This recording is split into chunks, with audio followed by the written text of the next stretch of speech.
အဲကြောင့်ကြီးပွားချမ်းသာစေသလားကြီးဝါပိုးမျိုးကိုဆောင်းပါဆိုပြီးတော့ဆရာကြီးတွေကနေပြီးတော့တွင်တင်ပေးတယ်လမ်းကြောင်းလေးတွေချပေးတယ်လက်တွေ့လိုက်လုံးကြည့်တဲ့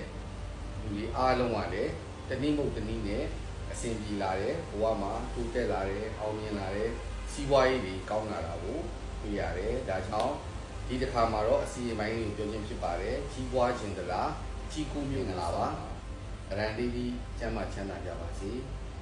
တော့လီလာဆရာမင်းကြီးလာဖြစ်ပါတယ်အသေးဦးစင်ကိုရွှေလုံးရဲ့တားရွက်တယောက်လည်းဖြစ်ပါတယ်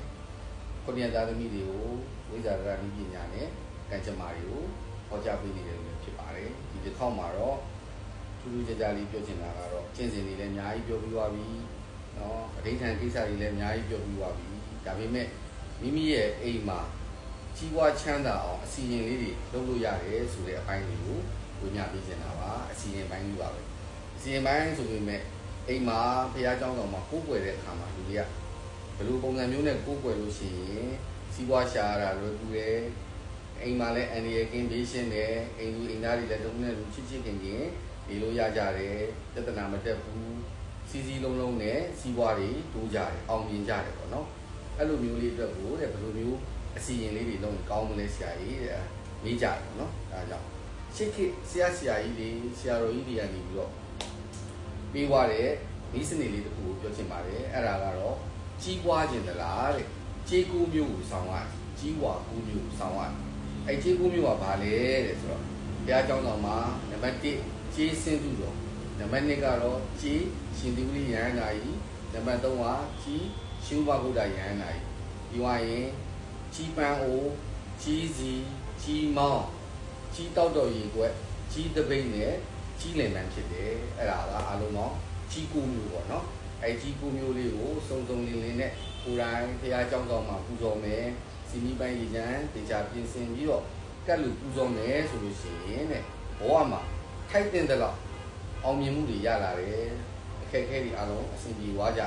ဘာဖြစ်လို့လဲဆိုတော့ကြီးရဲ့သဘောတရားကိုကဓာတ်နမိတ်ကြီးကြီးပွားတယ်ဆိုတဲ့နမိတ်ကိုယူပြီးတော့အောင်မြင်ဖို့အတွက်ကိုဒါတွေကအစီရင်ပိုင်းပေါ့နော်အဲ့ဒါလုပ်ကြအဲကြောင့်ကြီးပွားချမ်းသာကြည့်သလားကြီးဝါပိုးမျိုးကိုဆောင်းပါဆိုပြီးတော့ဆရာကြီးတွေကနေပြီးတော့တွင်တင်ပေးတယ်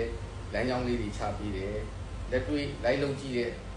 လူတွေအားလုံးကလည်းတနည်းမဟုတ်တနည်းနဲ့အဆင်ပြေလာတယ်ဘဝမှာတိုးတက်လာတယ်အောင်မြင်လာတယ်စီးပွားရေးတွေကောင်းလာတာကိုတွေ့ရတယ်ဒါကြောင့်ဒီတစ်ခါမှာတော့အစီအမံလေးကိုပြောခြင်းဖြစ်ပါတယ်ကြီးပွားခြင်းသလားကြီးကူးမျိုးကိုဆောင်းပါဘုရားရှင်မှာနံပါတ်1ကြီးစင်းသူတော်နံပါတ်2ကြီးရှင်ဒီဝိယဟန္တာကြီးနံပါတ်3ကြီးရှင်ဝဂုဒ္ဒယဟန္တာကြီးနံပါတ်4ကတော့ကြီးစီကြီးမောင်းကြီးတပိတ်ကြီးပန်းအိုးကြီးလင်ပန်းကြီးတောက်တော်ရေကွက်ကြီးကူးမျိုးနဲ့စုံစုံလင်းလင်းအိမ်မှာထားရှိပြီးတော့ကိုယ်ွယ်မယ်ပူဇော်မယ်ဆိုလို့ရှိရင်ဘဝမှာအဆင်ပြေလာလိမ့်မယ်အန်ဒီအေကင်းလာလိမ့်မယ်ဆိုတာကိုပြညာပေးခြင်းဖြစ်ပါတယ်